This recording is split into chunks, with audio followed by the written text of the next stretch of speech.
Halo pemirsa Sobat Pena, kemarin kita digegerkan dengan isu beras oplosan. Kini beras subsidi pun ikut terseret dugaan kasus korupsi.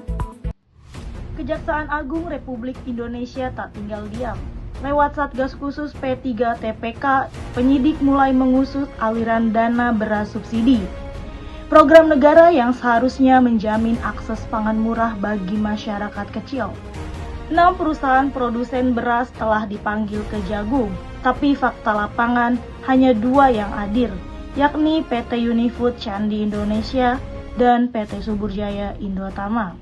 Sementara 3 perusahaan besar, PT Wilmar Padi Indonesia, PT Food Station, dan PT Sentosa Utama Lestari meminta penjadwalan ulang.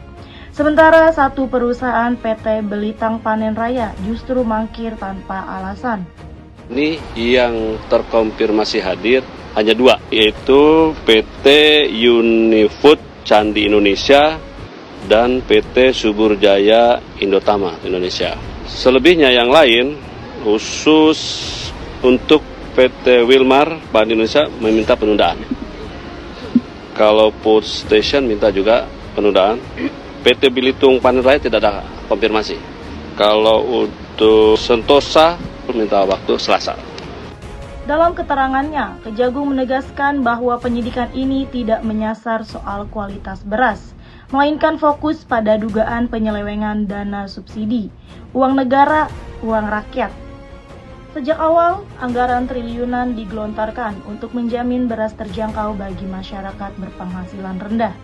Tapi jika alurnya dibelokkan oleh oknum di balik meja dan gudang logistik, maka bukan hanya dana yang hilang, tapi juga kepercayaan publik. Untuk yang hadir hari ini mungkin ada dari penyidik ada menyebutkan ya diperiksanya soal apa aja saja yang ditanyakan. Yang jelas kita pendalaman sudutnya kejaksaan lebih kepada penyaluran subsidi. Ini kan ada dana uang yang keluar dari negara.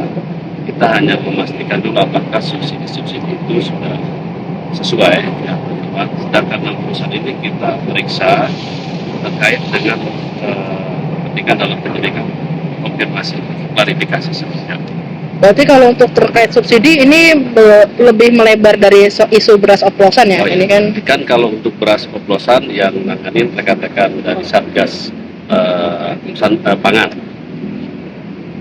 dari Mabes Polri.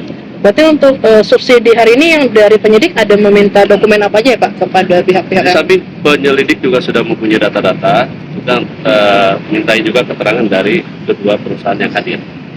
Dokumen khususnya mungkin ada diminta di bawah, atau mungkin next ada pemeriksaan selanjutnya? Nanti ada pemeriksaan lanjutan. Pemeriksaan kini meluas dari Kementerian Pertanian, Bulog, hingga korporasi besar di sektor pangan. Semua masuk radar penyidikan. Karena di tengah krisis ekonomi dan lonjakan harga pangan, korupsi dana subsidi bukan hanya kejahatan keuangan, tapi juga kejahatan sosial. Kita kawal terus proses ini, jangan sampai rakyat kecil kembali jadi korban permainan elit. Saya Yani dari studio melaporkan untuk Anda.